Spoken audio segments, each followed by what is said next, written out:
So that established the permissibility of using their vessels. However, due to their lack of concern for purity, as we're concerned with it, it's offensive. However, it's permissible to use it. And then another question comes, well, what about people who their vessels tend to be affected by substances which are impure? So an example is those who regularly eat swine, and we know that they regularly eat it. Or those who have a dog and regularly allow the dog to lick the dishes in the home, which is actually not uncommon in these parts. So what do we say about their vessels? Because we may even witness these activities occurring when we're in the presence of these people, and then the question may come to mind, well, if that happens with all of the dishes, I know that they never, for instance, if they let the dog lick their dishes after they've eaten, and it sounds almost comical, but actually it occurs. So then how can I eat the dishes, because I don't know that they have washed the dish 7 times, one of them with earth, after their dog licked the dish? And the answer is that, as we said in a previous lesson in Purification, and one of the golden maxims, or if not the golden maxim, of certainly the chapter of Purification, and actually all of the chapters of Fiqh themselves, is that certainty is not removed by doubt.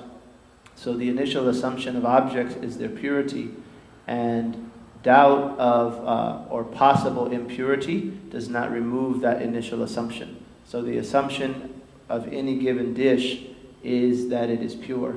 And also there is a very important axiom that something which is typically impure, though its origin is that it is pure, it is returned to its origin. However, it's offensive. So using those dishes is offensive, however, it's permissible. And wet objects that are used on dishes like that remain pure, and they return to their origin of purity. And alhamdulillah wa shukrulillah ala dhalik. Now, so after that he said, فَصْلٌ وَالسِّوَاكُ مُسْتَحَبٌ فِي كُلِّ حَالٍ إِلَّا بَعْدَ الزَّوَالِ لِلصَّائِمِ وهو في 3 مواضع أشد استحبابا عند تغير الفم من أزم وغيره وعند القيام من النوم وعند القيام إلى الصلاة. So then the author went on to discuss as-siwak. As-siwak.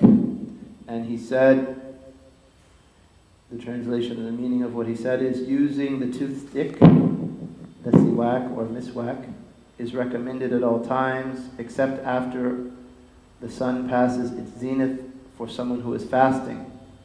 Using the toothstick is more strongly recommended in 3 situations: when the taste of the mouth becomes stale as a result of not eating or something else, when getting up after sleeping, and right before praying.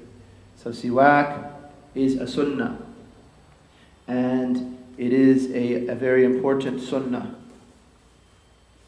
Bukhari relates ta'liqa, and ta'liq is when the hadith scholar omits the chain of transmission. So he mentions a tradition without mentioning its chain, and we know in the science of hadith terminology, they discuss the ta'liqat of Bukhari, that they are sahih. So Bukhari relates ta'liqan about the siwak, huwa matharatun lil fam, or as-siwak matharatun lil fam, mardatun lil rabb. That the siwak is purifying to the mouth and pleasing to the Lord. So siwak in general is meritorious.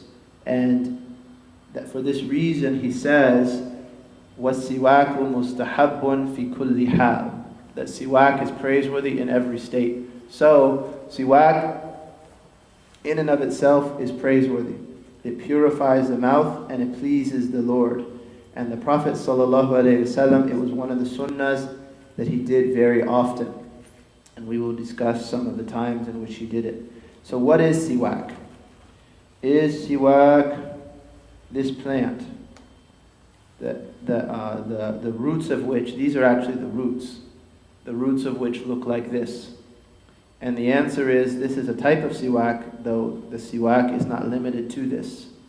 Siwak means, linguistically, rubbing or brushing, delk, and the object that's used for it. So if I were to take this shawl of mine and go like this, because my shawl is somewhat coarse, and I rubbed it, for instance, on my hand, that could be called, linguistically in the Arabic language, siwak. And if I were using this for that, that could also be called a siwak. However, in the definition of sacred law, siwak means rubbing the teeth and what's around them with something coarse or something abrasive. And in that meaning, it can occur with a piece of this type of wood, which is called arak. And that is the best siwak. And that the Prophet ﷺ taught us that. And then it's followed by the olive tree. Wood from an olive tree is second best. And then after that, palm wood. And then after that, any wood that has a pleasant fragrance. So it can occur with this, or it can occur with those other types of wood. However, it can actually occur with anything rough or coarse except your finger. Because it's connected to you, that's not a siwak. There's even a difference of opinion there. And there's a hadith which would indicate that that was done in wudu. So our toothbrushes are actually a siwak. And we can do the siwak and accomplish the sunnah by using our toothbrush. And this, we should believe, however, though, that what the Prophet ﷺ taught us is better, because he taught us that. Salawatullahi wa salamuhu alayhi. And we actually find that scientists and doctors and those who know about dental hygiene say that there are many benefits of this particular plant, arak, and that it has compounds within its sap or so forth, that actually kill the germs of one's mouth. It also contains fluoride and contains many other things that are of benefit. And the Prophet ﷺ guided us to all of those benefits, and benefits that these people won't even arrive at. So it's weakness of faith on our part to trust it because now they make toothpaste out of it, or now so-and-so dental association says that it's of benefit, or because they talk about it in dental school. We knew it was good because Prophet Muhammad ﷺ talked about it, and for that reason we prefer the arak. However, anything else can be used as a siwak, and we should actually make that intention when we do so. So if you brush your teeth in the morning, after you've woken up, you're doing something at a time that is sunnah, and if you intended following Allah's Messenger ﷺ, you would be rewarded therefore, and it would be an act of worship. And similarly, if you did it after meals. So the siwak is held like so. It's sunnah to hold it in the right hand. And again, we are mentioning the details of that the ummah knows about the Prophet ﷺ. So if we were to count details, we would count maybe about 10 or 15 sunnahs that I'll mention just about the siwak. So it's sunnah to hold the siwak in the right hand. It is sunnah to hold it like this, where the thumb and pinky are beneath it and the three middle fingers are above it. And it is sunnah to start with the right side of one's mouth when doing siwak, and to do the siwak along the width of one's teeth, not up and down, because that damages the gums.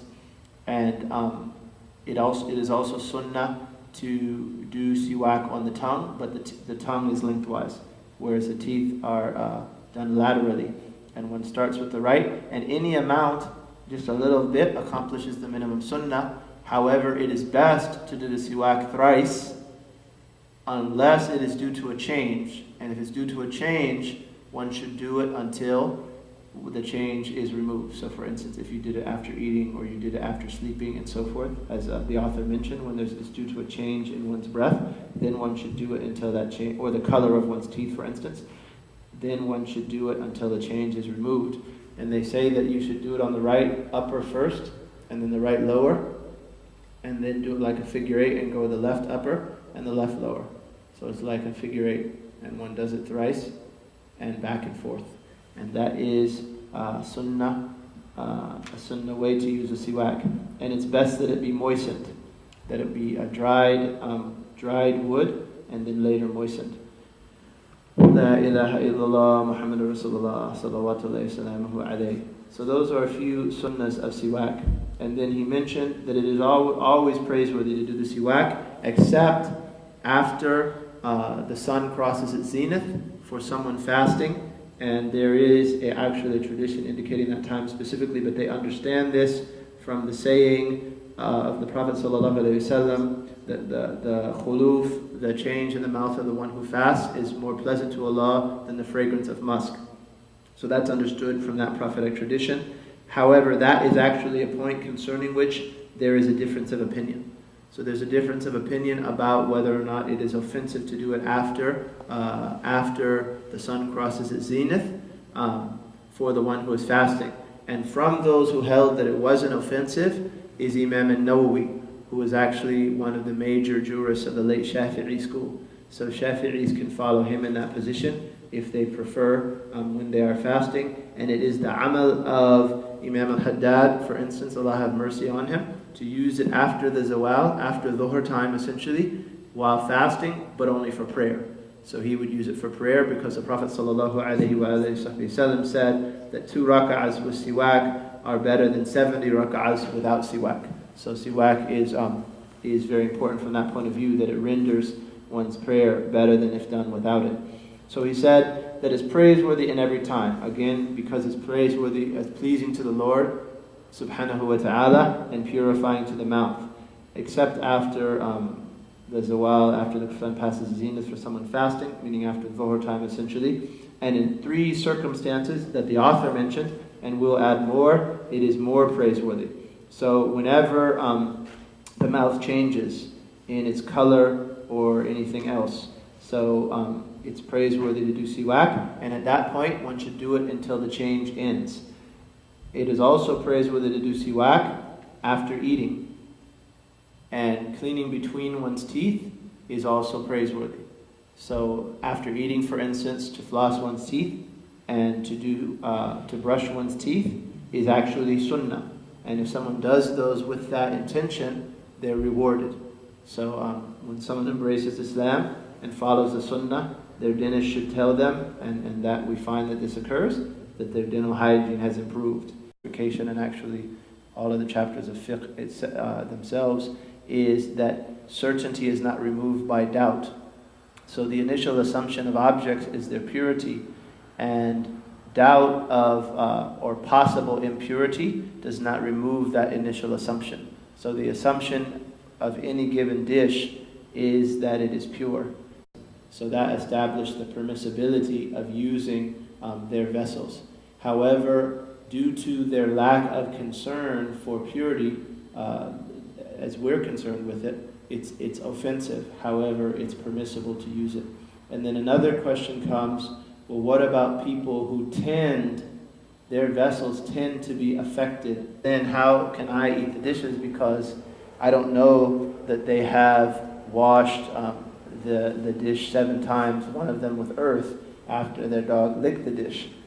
And the answer is that, as we said in a previous lesson in Purification, and one of the golden maxims, or if not the golden maxim of certainly the chapter of Purification, by substances which are impure. So an example is those who regularly eat swine, and we know that they regularly eat it. Or those who have a dog and regularly allow the dog to lick the dishes in the home, which is actually not uncommon in these parts. So what do we say about their vessels? Because we may even witness these activities occurring when we're in the presence of these people, and then the question may come to mind, well, if that happens with all of the dishes, I know that they never, for instance, if they let the dog lick their dishes after they've eaten, and it sounds almost comical, but actually it occurs. So